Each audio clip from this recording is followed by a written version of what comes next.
welcome to episode 4 of Sports and Discourse. I'm your host, Derek Stevenson. And last Friday, there was a mixed martial arts event that happened in Miami, and it was put on by Combat Global, and it featured the second ever transgender athlete to compete in mixed martial arts, but this was the first one since 2014. And the athlete that I'm referring to is Alana McLaughlin, and she is she's fighting Celine Provost, and it was actually very difficult for Elena to find an opponent, and so I salute Celine Provost for even stepping up and taking the fight, because it's been like a super controversial topic where a lot of people have negative opinions about transgender women competing against biological women in sports. And weightlifting, or other sports like that, track, it might be a little different, but when it comes to like combat sports, it seems that most people are like extremely like against it. So I'm just checking the fight out right now, just watching it and just seeing how it looks. And to be honest with you, Celine is winning the first round. like she's she rocked Elena a couple times, and she could have probably finished this fight. To me, what it looks like is happening, it looks like Celine is giving her like her combos, and then she's backing away because it seems like psychologically she's afraid to be aggressive, because in the back of her mind she's thinking she's fighting a person that used to be a biological male, and it just seems like she's not really like confident enough to like just get in there and mix it up. But she's actually really tall. She's 6 feet, and Elena is only 5'7". So she has a size advantage on her, and she's rocked her in this first round a few times. She probably, like, if this was Amanda Nunes, she would have washed her in probably like a minute or two, like, because no disrespect, but Elena's just really not a good mixed martial artist. Like, this is her first fight, and to be honest with you, she I had watched a couple of her interviews, and she was saying that everybody thinks that like I got some super advantage, but she was like, before I was transitioning to a woman, she was saying like I was able to bench press 300 pounds. I could deadlift, the back of a car. She said I could run 6-minute mile. And she's like, since she been doing her hormone replacement therapy, HRT, she's like, man, I don't have any like strength comparable to a man anymore. She's basically said like, I can't bench press a lot. I can only run a mile in like 9 minutes. So she's basically saying that like realistically, she is the athletic ability of a woman now. And to be honest with you, looking at this fight, she is.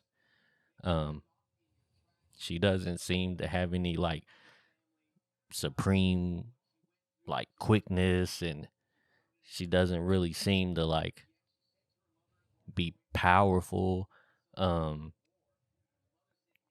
she honestly seems like she's gonna probably eventually start to get knocked out a lot if she actually starts to fight higher competition, because I think Celine Provost had stepped away from mixed martial arts for a few years, and she probably just only came back just because somebody probably called her and was like, man, like I need somebody to take his fight because nobody else is going to take his fight. But I don't think she's going to end up having, as far as Elena going forward, I don't think Elena's going to have any problems finding fights after this, because she just really seems like she's a unimpressive female fighter. Like, if I had a good actual like legitimate female fighter, I wouldn't have no problem with putting her against Elena. Like, she just seems like an amateur female fighter. Um, But it's just interesting because I never really thought about the fact that whenever the transitioning starts to happen, I never thought that they would lose this much strength, but she seems to have lost pretty much everything. Because if you look at before pictures of Elena, when she was in the military, she was in some, special forces unit. Think she might have, I don't know if she was an Army Ranger or like a Navy SEAL or something, but she was in like an elite military unit. She was jacked. Like, she looked like she had an impressive physique, like a physique of like a football player in college or something like that. And now, she's 146. And I mean, she's in decent shape. She's still athletically built, but she's not big and overpowering. And I mean, like, when I'm watching the fight, like, if you didn't know that you were watching a transgender woman, you wouldn't it wouldn't ever cross your mind by watching this fight. Um, well, now in the second round with a minute and 30 seconds left, she just caught her in a rear naked choke, and that's how she submitted her. So I guess maybe uh, with the ground game, maybe she might have a little advantage. You know, maybe she might have a little more strength, but she just honestly doesn't really seem good. And she doesn't seem like she has any advantages from being an actual man.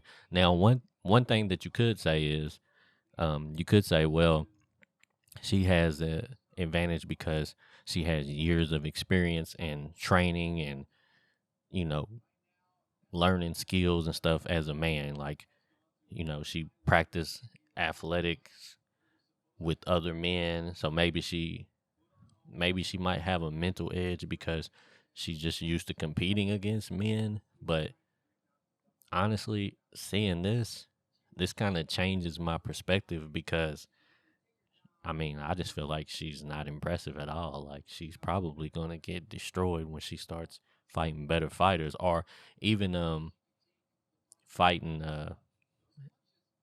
fighters that just haven't that are consistently fighting. Like I said, Celine Provost, she had stepped away from mixed martial arts. She probably only came back to entertain this. But if Elena catches more fights with active fighters, she probably gonna get beat up.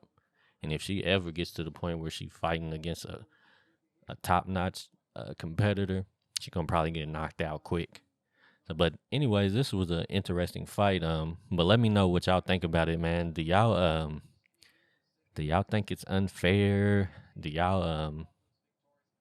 you feel like it's cool? Like, it's not really a big deal? Just if you get a second, man, go watch this fight and let me know what y'all think. But anyways, all right, brother, I'm gonna wrap it up and talk to you later.